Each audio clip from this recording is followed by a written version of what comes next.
Hello, everybody. Welcome to Blue Marble Science and part one of Quantum Eraser, Nathan Oakley, and more of their idiotic flat Earth claims. The boys are at it again, and it's more of their normal foolishness, so let's see how badly they can misunderstand physics this time. Warning! Facepalm and monitor damage alert. Get out those oven mitts, move the monitor back out of punching range, and Gladys, let's light this dumpster fire and have some fun.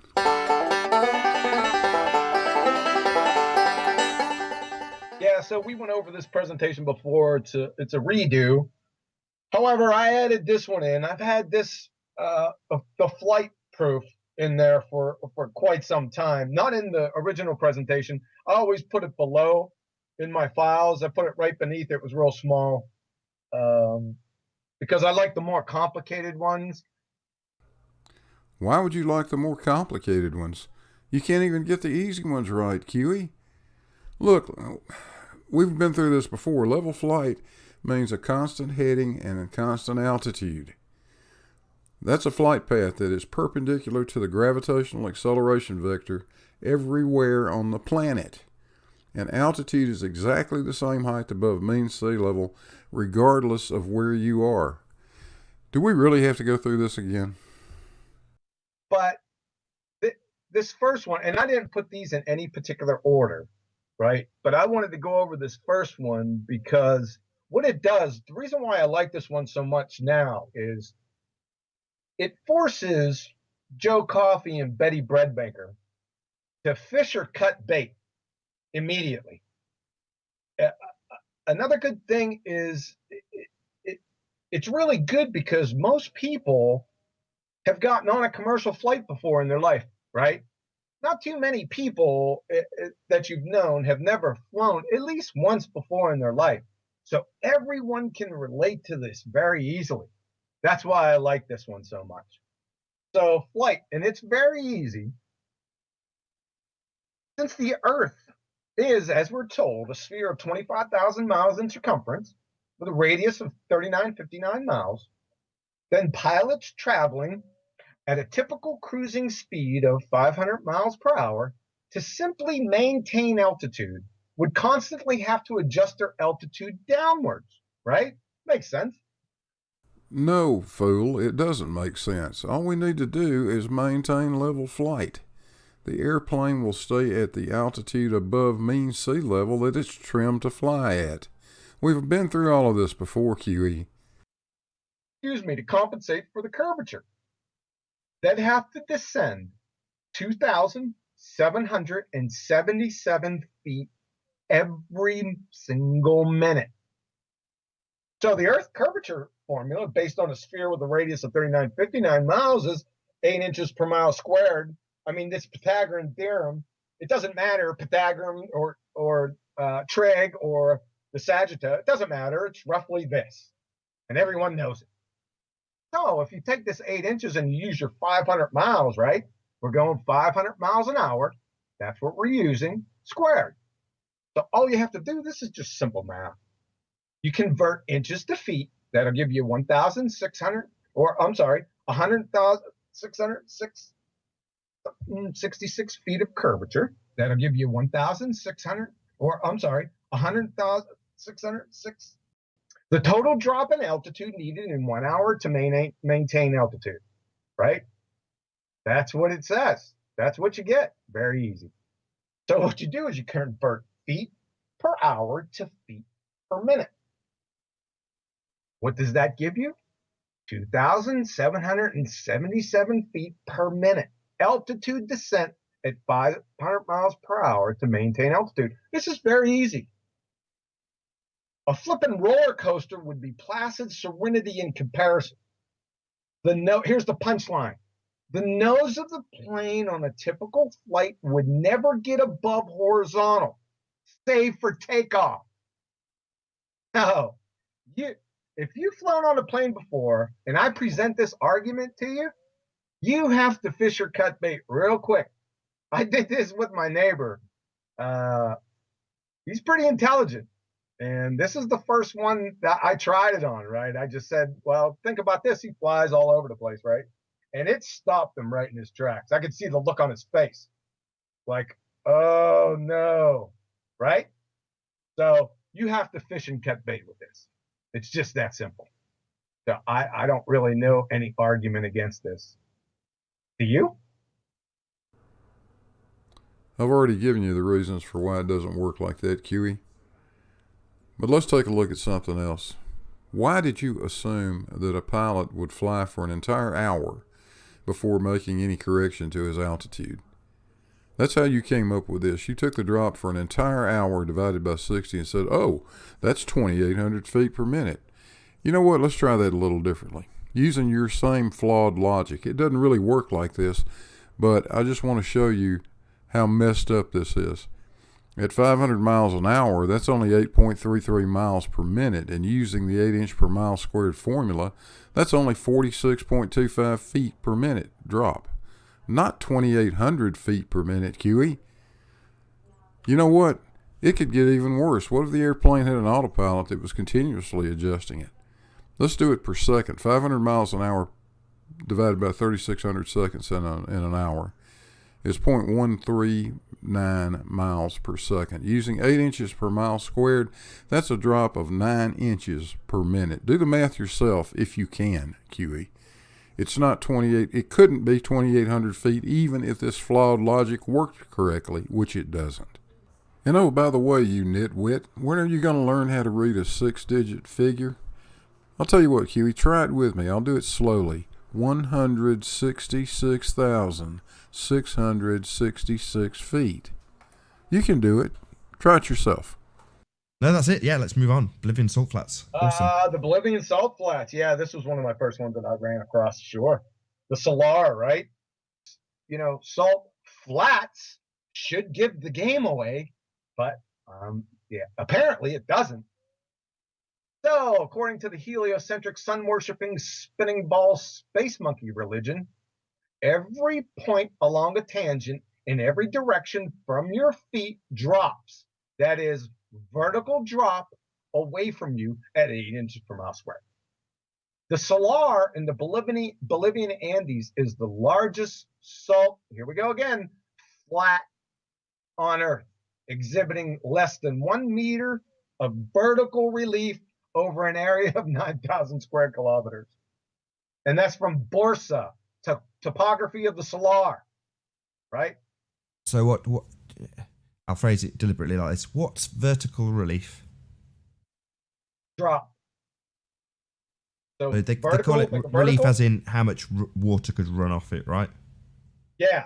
Anytime you just think of vertical, and then relief is always the drop. Another way to say it is vertical drop.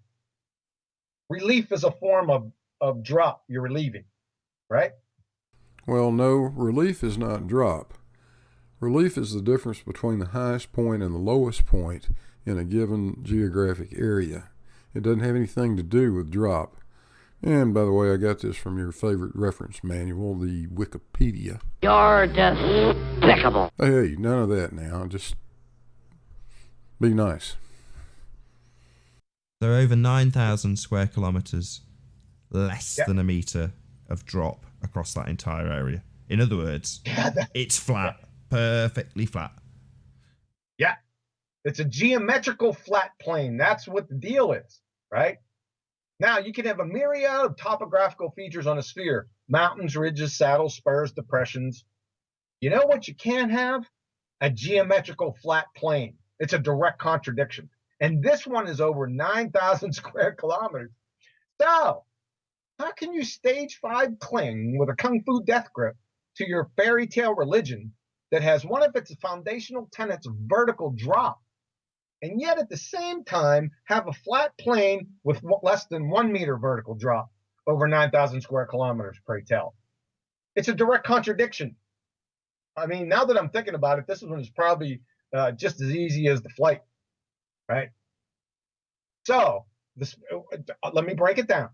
This, according to the spinning ball religion, 100 kilometers, 62 miles, vertical drop should equal 781 meters. It's just what it is, or should be. But the Bolivian salt flats, 62 miles or 100 kilometers vertical drop is less than a meter. Now, unless you can show me where those 780 meters went, you live in or on a fairy tale. The end. Huey, you dummy. Sea level is sea level, and terrain elevation is measured above mean sea level. Sea level in the middle of the Pacific Ocean is 0 feet. Sea level up in the North Atlantic is 0 feet, mean sea level. Sea level off the coast of South America in the Atlantic Ocean is also 0 feet, mean sea level.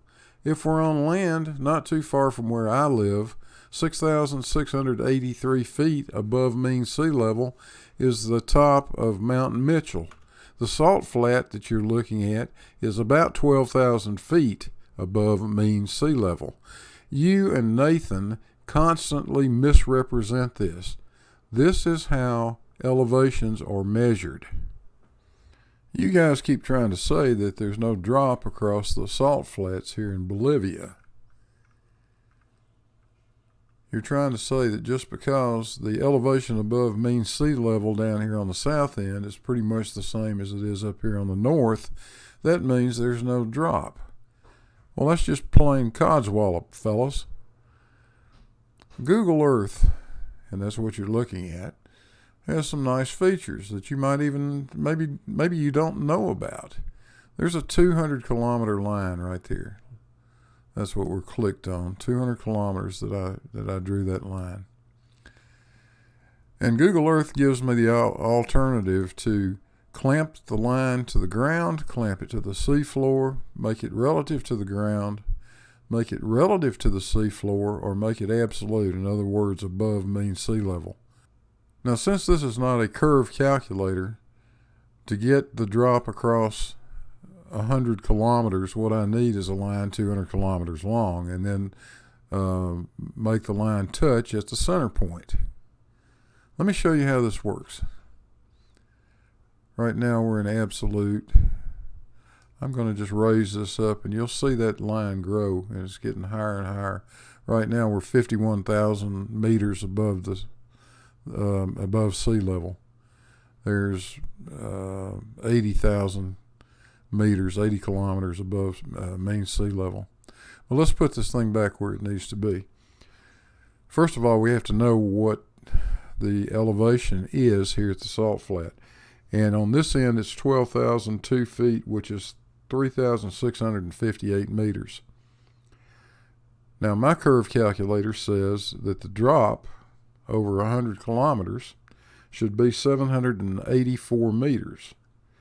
784 meters plus the elevation here at this end, which is 3658, is 4,442 meters.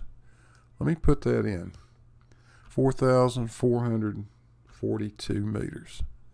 Absolute. So let's see how we're doing.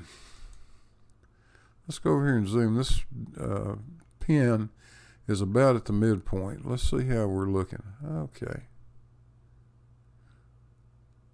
Well, as we get down close to our elevation, the line's starting to disappear. You notice that we're bumping into the ground. So let's make it a little bit higher. Let's go to 4445. Aha. That filled it in a little bit more.